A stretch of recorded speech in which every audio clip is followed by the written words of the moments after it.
I wanted an easy bake oven, which I know is like, what the hell do you want an easy bake oven? I think my dad was thinking, but it was because I wanted to I wanted to sell and make money.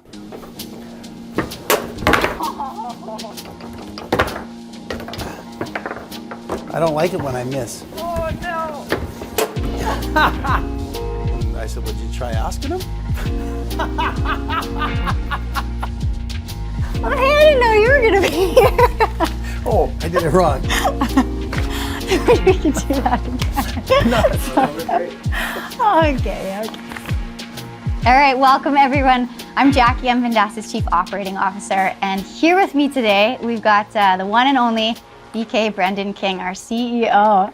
So we got from creating a growth strategy to creating a vibrant culture to I think we're gonna dabble a little bit into the global economy. Are you ready to rock? I'm ready to go, Jackie. All right, thanks for having us here. Lots to cover today. So first thing I wanna ask you is a little bit about your background. Where'd you come from? Where'd you grow up? Tell us about how Brendan got started. Sure. Well, I'm from Moose Jaw, which is the butt end of every sitcom joke if you've listened, especially the older sitcoms. And I've always been an entrepreneur. I come from a family, pretty, my mom was a hairdresser. My dad, right out of school, went to work off the farm, moved out from the farm when he was in grade 11. Stayed with his aunt, or great grandma rather, going to school with his brother. When they graduated, they both worked at the same company. It was Canada's Apparel. It was a clothing plant in Moose Jaw, Saskatchewan that was later bought by Warnaco, which is a big U.S. company. And they worked there, and the couple of them, along with a few others, bought Canada's. And it was a fairly decent-sized organization. They had about 250 people making pants, selling them all to all the stores across Canada. And they were still in operation up to even 10 years ago today. So in some ways, I've always been from an entrepreneurial family, I guess. I never thought about it that way growing up. I had a great childhood, a couple brothers and a sister. I'm the oldest. And, growing up, I remember when I, at Christmas, I wanted an easy bake oven, which I know is like, what the hell do you want an easy bake oven? I think my dad was thinking, but it was because I wanted to I wanted to sell and make money. So I always wanted to be an entrepreneur. I was gonna, bake things and sell them, no cost of goods, because I could get the stuff from home and make a lot of money. And even when we were younger, we set up a store selling Pick-a-Pop. I don't know if anyone remembers what that was, but we were selling it, and the corner grocery store guy got pretty mad at us and chased us away for taking his business.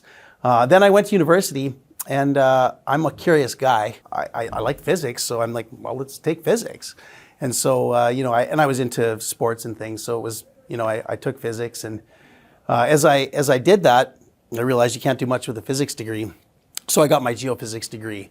And even when I was in school, I started a clothing store in my third year of university, selling pants from my dad's factory. Actually, they're called Son of a Beach, and they were funny colored shorts, and we sold them to the university clubs. And I think I made one sort of spring about $70,000. And for me, in that kind of a time frame, in 87, 88, was a lot of money. Yeah. And we opened a store at a mall, and I proceeded to lose all that money. I learned a lot of lessons in retail on an early age. And then so I took that degree, and I started to work for a company, a uranium mining company, and it was 3 weeks in and 3 weeks out, and ended up basically meeting one of my buddies and starting a company, actually recycling toner cartridges, but recycling wasn't too in vogue in '89. So we ended up actually manufacturing PCs and turned that into a chain. So that's kind of my background's always been entrepreneurial, really curious, science kind of based. That's me, I think.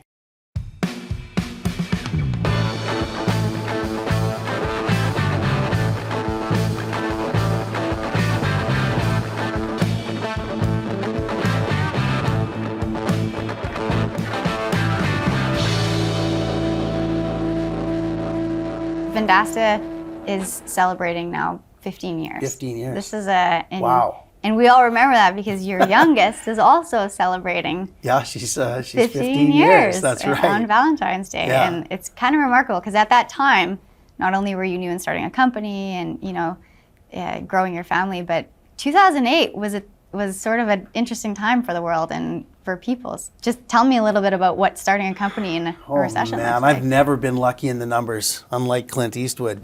Like when I first started Delron, which was a computer company and a retail company, and turned into CompuSmart, that was 1989. Interest rates were 14%, and so we didn't have any money, and we needed to build computers. You need money, so we had to convince our soon-to-be customers to give us the money to buy the parts to make the computers. It's not an easy thing to do to start a company at that time. And then, in 1999, when I got tired of retail, I wanted to get into software. 1999 is not the greatest time to get into software. Timing's not good. I got in there just in time for the dot-com crash, and we went through that at point 2 and came out pretty good on the other side. Changed what the company did from heavy equipment to real estate. Yeah. And then we started Vendasta in 2008. And, we wanted to be a product for homeowners. And what happened in 2008 was the global housing crisis. So my timing has never been good. But what I would say is that I think that might be the best time to start a business. It really makes you clarify what you're doing. You get down to brass tacks. And sometimes when the environment's good and too good, you can start a company that doesn't really deserve to exist. And when things are tough, you have to really have a reason to exist. You have to have a good company. You have to have a good people, good idea. You have to solve real problems. Yeah, it's almost setting it up from the foundation to exist and be a resilient business. That's right. Yep. How did you make up for some of the knowledge and experience and sort of prowess gaps that we don't have growing up the prairies? Well, there's always drive, persistence, and tenacity, and I'm a super curious person. But I mean, I think a lot of it, first off, a lot of it might have to do with the environment that I grew up in to solve problems, but also, I wrestled. And in wrestling, we used to have a saying, and it was being challenged in life is unavoidable, but losing is optional. And so, I never would, when I think about challenges, I don't think about, losing or failing. I think about finding a way to do something properly, like another way to learn to get there. And so, boy, I tell you though, if I could go back and give myself some advice in some of those times, like, with that store, I signed a lease in that mall to lose that $70,000 based on some promises from the landlord at the time. And there were so many mistakes that I made. I learned the lessons the most expensive way, which is to make the mistakes and not ask anybody, because I'm not really I'm not really an asker, but I've changed. Like, I do ask and I do learn. And I think it's important to be able to take those experiences and learn. There's a couple of them, I talk about them all the time, so you probably know them, but there's a couple of things. Once I learn something, I really tend to keep that. So when, I talked a bit about putting computers together and, convincing customers to give you money. And what I learned was that by teaching, we'd sit down with a family and they'd say, why is this computer, $5,000 when a Compaq or an IBM, and you're going to sell me one for $3,000 or $2,000? And I would, teach them. I'd show them the components. I'd show them how they fit together. I'd get up on a blackboard, literally, and write these things. Yeah. And then we'd turn around. There'd be 3 families there, and they'd sign up, and they'd write us checks, and we'd build the computers. And so I learned that teaching is the best way to sell. And then when they got those computers and they turned them on and they saw that flashing C prompt, they wanted to return them. And so, we took a bunch of shareware and I wrote a little program so that they could see their spreadsheets and see their recipes and see their games and get to whatever they wanted right from when the computer turned on. So I learned that things got to work out of the box. They got to work without anybody doing anything. And if you know Vendasta, we've taken both of those ideas and carried them forward. Yeah. And there's many more like that, but I think it's about capturing the essence of the principles that you learn and bringing them with you, and then learning to learn from others. So I like to look at, even other industries or other things and say, what's the analog there? And why did it work? And could we make it work? And so that's a bit of the physics, I think, background too. And that's the scientific method to solve problems. And so that's how I made up for the lack of some of that, because I didn't have anyone to help me with those business things. And certainly when we started SaaS software here at point 2 in 1999, and then, even here at Vendasta, there just really isn't the skill set there's not the environment and the people to help you with that. So you got to reach out. So, we did that. We've done a lot. We've reached out to companies across the globe to help us. Yep. I think along with that. Hired smart people like you. Well, I don't know about that. But, along the same vein, something you tell us is about the ability to adapt and grow as an organization exists as the leaders adapt and grow. Can you tell, what do you say about that? Well, that I have this thing that if we want to grow 40% a year, we need all of our people to grow 40% a year. The only way to learn, the only way to go fast, rather, there's lots of ways to learn, but the only way to go fast is to either learn, which is, by nature slower, or to have somebody who's been there, done that. And for them, it's a past chapter. So, I'm big on books. Like, we built the business on things like Good to Great and Patrick Lancioni, 5 Dysfunctions of a Team. So you learn from those things. Daniel Kahneman, Thinking Fast and Slow, learn from those things. But also, find people who've already got that experience, bring them in to quickly teach others, and at the same time, develop new talent and train them and bring in knowledge. Yeah. So that's the only way to do it. Yeah. Can you tell me a little bit about how you instill that ability in your leadership team and what mechanisms we use to allow others to make decisions and consistent decisions across the org? Well, first off, hire really smart people. So once you hire really smart people, you're halfway there. The second thing is to put your frameworks in place. So I have some, philosophies or principles around what a business model needs to look like. So, if you're going to build some, I think, we're not a consulting company where we're just selling our time and we can't grow. We're building a platform that we can sell over and over and over again. So you have some principles around those types of things that help you. But then once you've got the principles and you've got a strategy, what you really need to do is build that great team and drive down decision making. You got to drive it down, but so they make decisions in the right context. And that's what those principles and frameworks do. It's like playing a game of soccer. It wouldn't be any fun if someone was picking up the ball with their hands. Mm-hmm. So the principles and the frameworks tell them what they have to work within, and now they can get way more creative inside there, and they can do amazing things. And so we're always trying to drive down decision-making as far as we can to free up the organization to grow fast. Yep. Tell me a couple of those principles that you've leaned on in the past, 2 to 3 maybe principles that you see time and time again in all of your businesses that still ring true today that you would like to share with anyone watching this video? Sure. Well, one of the things is I kind of touched on it already, is to build a platform, do something that you can resell over and over again. If you're in a service business, you can only make as much money as your time. So I like to build something that's reusable. The other thing in the software space is I like to solve a real problem.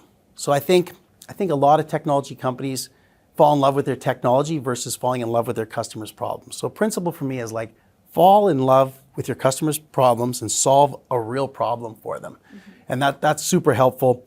And then this comes from Clayton Christensen, Innovator's Dilemma. I think it's really, really important that you, when you look at what disruption is, so I believe in disruption, when you're looking at the way things work and you say, hey, there's something really inefficient about the way it works, and you want to disrupt that. A lot of people think that that's some kind of whiz-bang technology, but it rarely is. It's actually making something easy, accessible, and affordable, and then having it over time improve and improve and improve till it solves that problem better than anyone else. Mm-hmm. And so those are 3 things that I would say as principles that you could pass on to any kind of company, but particularly in the software space.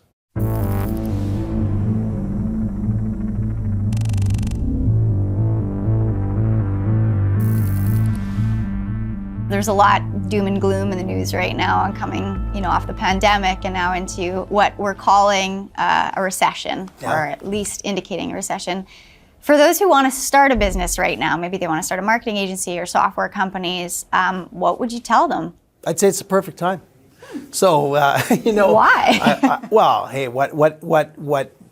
all recessions are different, right? Yeah. So I've been through, like I said before, my timing and starting of a business has never been that great. So starting a computer business that needed inventory when interest rates were 14% and money was tight in the late in 89 through the 90s. And then a software company in 1999 through the dot-com crash, and then a housing sort of startup in 2008. Those were bad times, but what I don't think like I said, I think that scarcity breeds, innovation. And so if you can get a good idea and you can have traction in a recession, you're going to kill it when times are good. Yeah. And so I really believe that there's never a better time to start a business. I'm not saying it's easy, but it's a good time. Like, what else are you going to do? Yeah. I think back to when I started one of my startups, and we didn't have as adverse of a situation as I think other businesses, because we were propped up by a little bit of funding. And you think about the decisions you made at the time, even knowing that there was a soft cushion to land on. I think you risk building a business with, like you said, improper fundamentals if you're not really forced to focus on the core of what you're doing early on. And I think people overestimate a recession. If you're a bigger business, a recession certainly slows down your sales and things. But if you're a startup, like, there's always a customer out there for you. You don't have any anyway to start with, so you can make it. You can make it work. There's opportunity inside those recessions.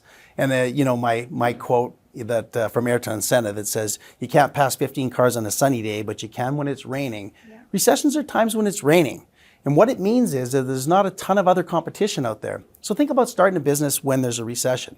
When times are good, and money is cheap, which it was for the last bunch of years. All these crazy ideas get funded, and they take some of the best people to a business that shouldn't be a business.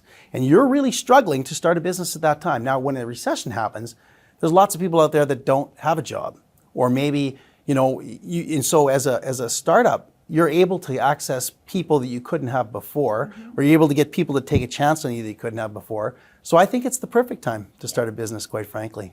And if you're solving real problems, the best way to fund a company is with customers. That's right. And in a recession, guess what? There's more real problems to solve. Totally. There's a ton. New problems. Yeah, new problems that people solve. haven't thought about before that aren't already solved, and gives you an opportunity to actually attack and solve. We've had the privilege of working with now over 3,000 experts around.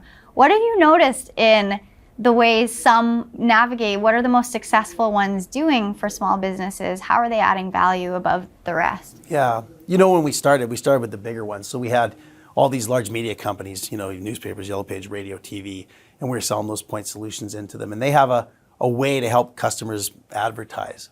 Yeah. But as we kind of built out our platform to help these experts market, sell, bill, fulfill, and deliver those products and services to the small business, we started to get smaller and smaller customers. And so, a lot of those guys need a lot more help. They only know how to do a couple of things. They're really good at them.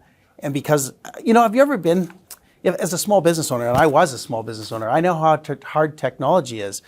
You get somebody that you actually trust, and then you go to them for everything. It's like, you made my website, you installed my internet, I want to buy some e-commerce. You have to do it for me. And they're like, I don't do that. Yeah. And that is what we can allow them to do, is to build that ecosystem where you can say, I got a guy that can do that for me under my banner, and I can deliver it to that small business in one way. And so that's what I've noticed is that, and during the pandemic, tons of people said, geez, I think I'll be, that expert or that digital agency. And so, there was a proliferation of folks that wanted to help other small businesses succeed.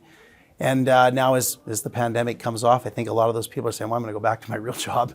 But it's real. These are real businesses. These channel partner experts are real. They're really good. Like, you get a managed service provider, they know how to do the internet.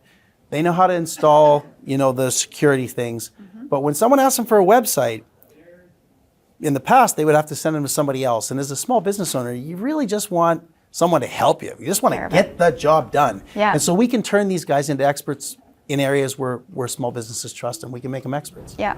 I think it goes back to what you said about disruption earlier. The ones that I've seen are the most successful and most beneficial to their clients are the ones that make technology easy, accessible, and affordable. Yeah, they're fun to work with. They're there. Yeah. It's accessible. I can offer you whatever, and that's what part of what we try to offer our clients is if they come to you for a website, you can offer that. Yeah, it's about customer, like our best customers, our best channel experts, their customers love them. Yep. The reason, they want to do business with them. They just want them. They're like, I want you, no, it's you. I don't care what you're using, just, solve more of my problems. Solve more of my You have problems. earned That's the trust, right. earned the right, absolutely.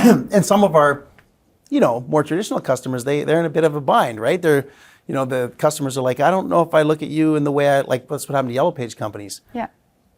Small businesses didn't like them because Yeah. they felt like they were held hostage to buy that page in the Yellow Page before. Yeah. So some of those guys transformed into agencies that customers love, and some didn't. Yeah. And if your customers love you, you can win. Going into this next period ahead, whether it's recession or just some turbulent times, what can agencies and these trusted experts do in the times ahead? Well, I think, it's they just have to really look at what their business is doing. What service they're providing, what solution they're providing, and find a way to provide it more efficiently and in the manner that people want to do it. Like when I get my hair cut today, if I can't book it online, Oh yeah. I'm not doing it. Yeah. I'm not doing it. Easy, accessible. It's easy, accessible, affordable.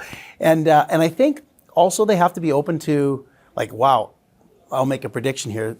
AI has finally gotten to a point where it's an inflection point. You always hear me talk about Amara's Law, and Amara's Law says that, in the short term, technology is often overestimated, but then it's drastically underestimated in the long term. Well, people have been talking about AI for years. Yeah. And so it's been, at first they were like, oh, it's gonna, remember, it's gonna kill humans. Yeah. And then it was like, oh, it's not really anything. And now I think we're to that point where it's being underestimated. And the changes we're gonna see in this next year with AI are gonna be incredible. And they're gonna be incredible for small businesses. You can see some of the things that we're doing already in our product. Yeah, absolutely.